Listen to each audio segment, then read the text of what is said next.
A freedom seeker is a self-emancipated, formerly enslaved African, someone who took the initiative and assessed the situation and took the great risk of trying to escape. A freedom seeker was risking everything, not only for himself or herself, but really realizing that it would endanger the family or friends who remained behind. He couldn't say goodbye, he couldn't tell his family because they would have been forced to reveal his plans. It just must have been just the most agonizing thing.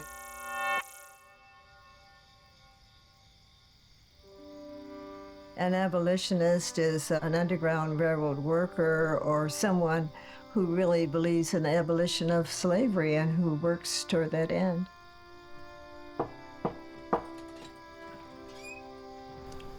Who sent you? A friend sent me. Please, come in. You're safe now.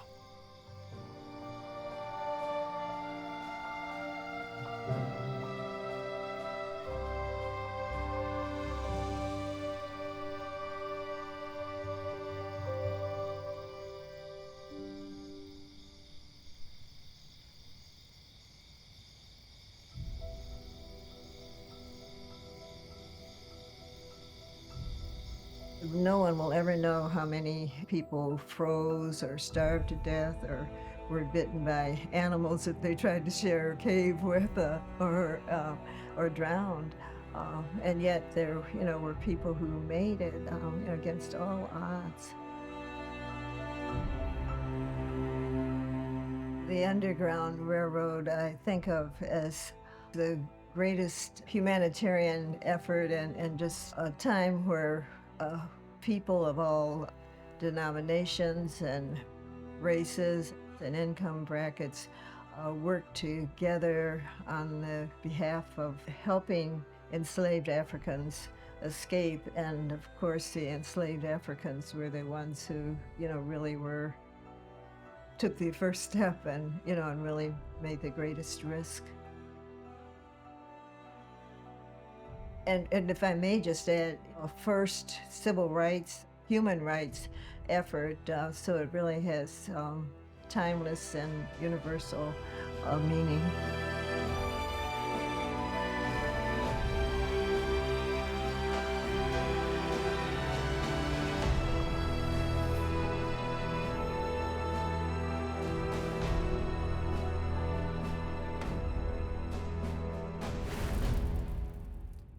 The Blodgett family originally lived in Amherst, Massachusetts, where Israel was born, I believe in 1797, and they married his wife Avis. Well, Israel Blodgett, of course, had, prior to coming to Illinois, been so involved at Harper's Ferry and had really given information to enslaved Africans who were working there at Harper's Ferry, and really got in quite an uncomfortable situation as a result of his having assisted enslaved Africans. Around the 1810s, Israel was working at Harper's Ferry, and one of the stories goes that he was actually let go when they discovered that he had helped a man who was working there who had confided in Israel that he was actually an enslaved person who was working for his slave master at this armory, because Israel's a blacksmith there as well. I think he was the foreman at the time. Israel had stated to him that if he followed the North Star, traveled only at night, avoided the main travel ways, he would eventually reach Canada and eventually could reach his freedom. And of course, within a few hours, that man had disappeared and had gotten to the leaders of the Harper's Ferry that it was Israel who had talked to him, and so he was unfortunately let go. They decided to move to Illinois in 1831. They actually settled a little bit further, I believe, southwest of here, and then due to the Black Hawk War, they actually went to Fort Dearborn for safety during that time.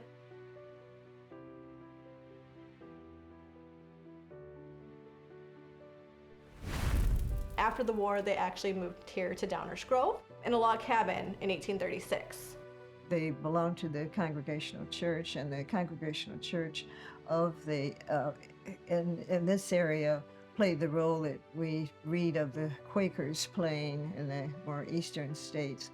And so their religion, as well as their personal sense of commitment. And then Avis Blodgett, I think, is just, a women's rights hero, when you think of her, how she was approached by a slave catcher, or would-be slave catcher, who had captured two people and had them tethered to the back of his horse. He was galloping on, and the people were, the enslaved Africans were, trying to run and keep up. And when they got to the Blodgetts, the slave catcher asked Avis Blodgett for water, and she went and got water, but she gave it to the enslaved Africans and told the slave catcher, "You're a free man, go get your own water." I just, think that, it's classic. I just admire her so.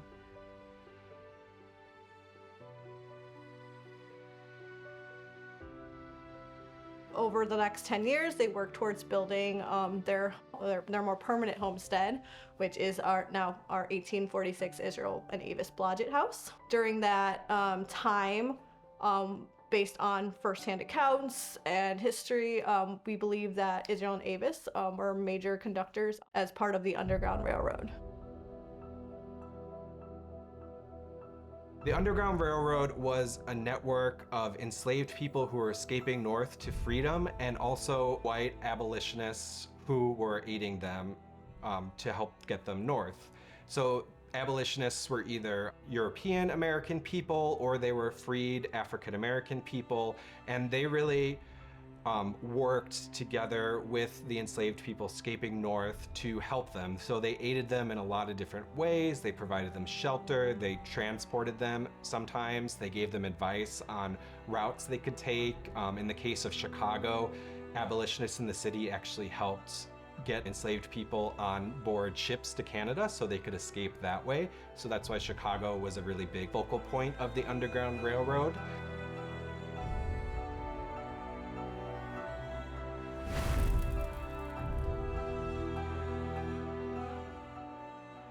Have been so interested in the house and played quite a role in saving the house, having it moved from Randall Street back over here where in its rightful place. Since the 1846 house was moved onto our property, it actually helped increase what our museum campus had to offer.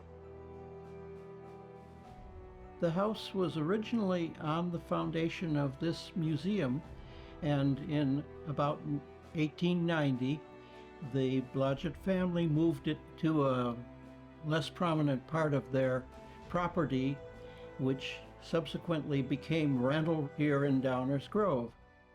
When the house was moved there, it was originally occupied by the Blodgetts, but eventually sold off. The last owner before Heritage Preservation Corporation acquired the house from a developer was Maggie and Ralph Smith. Maggie Smith was a retired teacher, and she used to flag down the buses that brought students through Downers Grove to see historical sites in Downers Grove, and she'd bring them in and show them the log beams in the basement with the bark still on them, and tell them the story about this house, which was one of the earliest ones built in Downers Grove.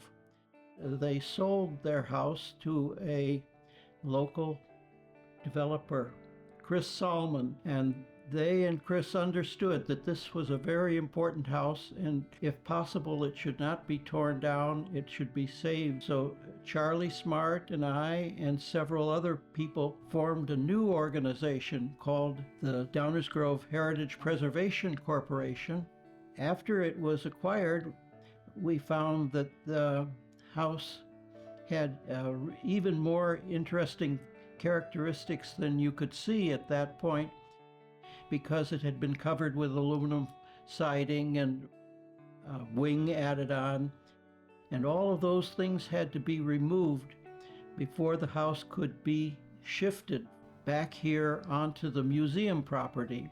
Eventually, we reached an agreement that the house could be picked up by a mover and brought onto the property, installed on a new foundation here, not the foundation it originally used because there was the museum on that foundation, but a foundation just a little to the west on Maple Avenue, so very close to where it was originally. The move was quite dramatic because we had an old-style developer who worked with his son, and they jacked up the house where it was, put it on a truck, then pulled the house through the museum property to its new location. In order to do that, they put a cable on the house, and the truck with a winch was in the middle of Maple Avenue and cranked the house through the park. We were fortunately able to thread the needle and weave in and out between the trees. He put the house right next to where the foundation had been installed, and then rotated the house and dropped it onto the foundation, and it fit perfectly. And the house, because it has such a sturdy post and beam construction, did not get out of alignment at all. It was still in plumb when it was dropped down on the new foundation. It was well-known folklore and legend and history that this house had been a part of the Underground Railroad. In order to preserve the house, to begin with, we were starting to do a lot more research. One of our former staff, who later became our volunteer and main worker on our project, Zachary Bishop, he actually found out about the program, the Network to Freedom program, and he really thought that it was very important for our museum and that building to be a part of that story and that history, as we are also one of the main sites from that history who did have a good amount of research already done, which is important, especially since the Underground Railroad was secret, which means that nothing was supposed to be written down. It was illegal.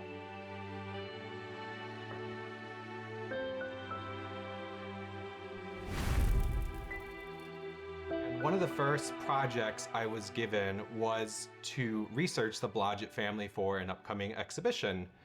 I quickly became engrossed in the Blodgett family's stories and histories and the remarkable lives that Israel, Avis, and their 8 children all led after they settled in Illinois in the 1830s. And through this project, I started to realize that there was a great deal of historical evidence to prove that the Blodgetts did indeed participate in the Underground Railroad.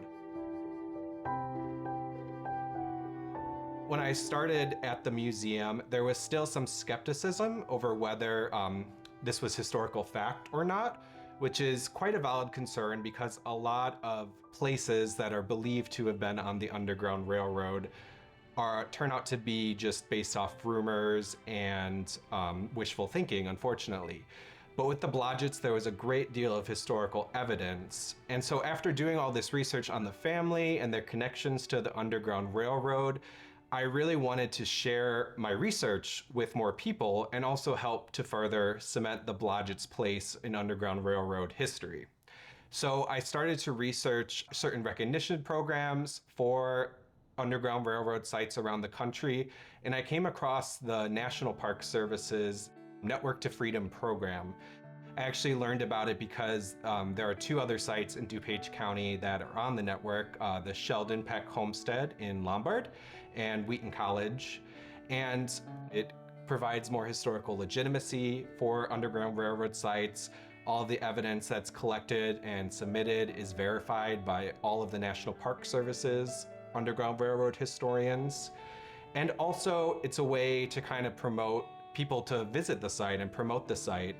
All of the Network to Freedom sites are listed on an online database that anyone can search, so people could, if they wanted to, create a road trip of Underground Railroad sites that they could visit.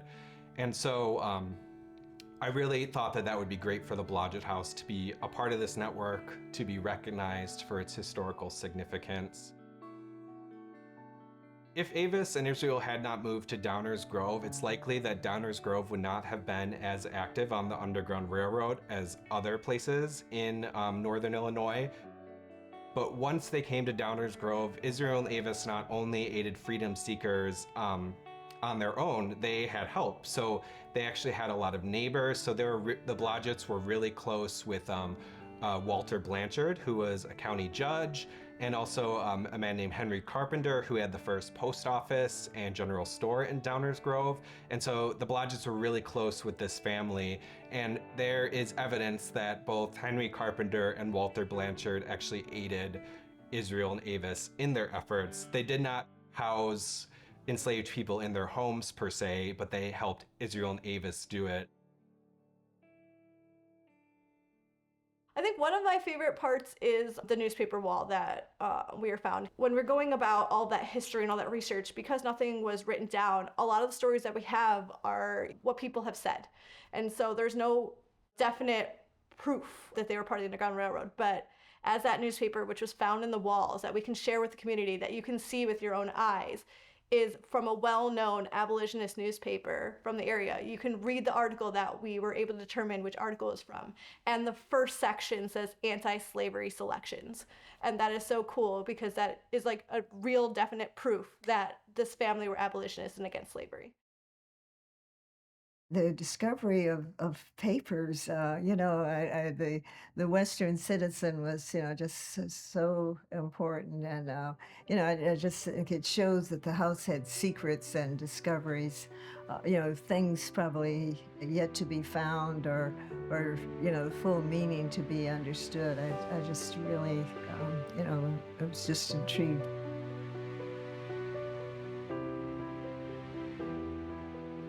So our event today is to celebrate not only just getting on this network, but kind of a culmination of all of the hard work through all the years of that initial saving of that house. We were able to basically move the house from where it could have been torn down onto our Park District property, open it up for exhibits, and now we're kind of seeing with this network, it kind of gives us that extra standing of, yes, this house is important and is a really good place in Downers Grove history, an important place in Downers Grove history that we get to see and share with the community. Well, thank you for having me here today. I traveled all the way from Omaha. Our program was established in 1998, and we are celebrating 25 years of being in existence right now. And it's a huge celebration this year, but I am honored and humbled to be in the presence of Miss Glennette Tilly Turner.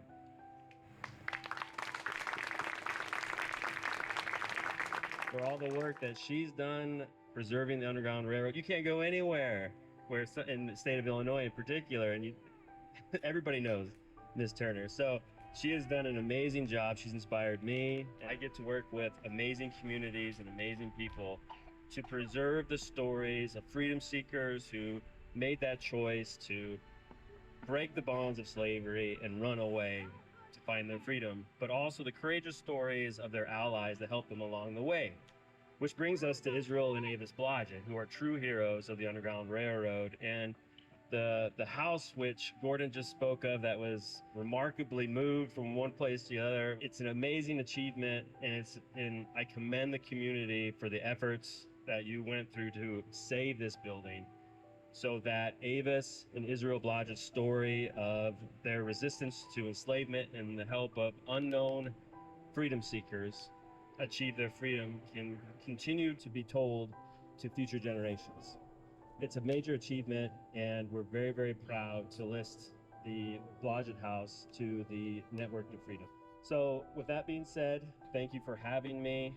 We will continue to support the interpretation of the Underground Railroad at the Blodgett House and look forward to our continued partnership. So thank you. I would say today's celebration of the Blodgett House being added to the Network to Freedom is definitely a really big deal. It further legitimizes Israel and Avis Blodgett's place in Underground Railroad history, and I believe we can finally stop saying things like the Blodgett House was believed to have been a part of the Underground Railroad, and start saying that the Blodgett house was a part of the Underground Railroad.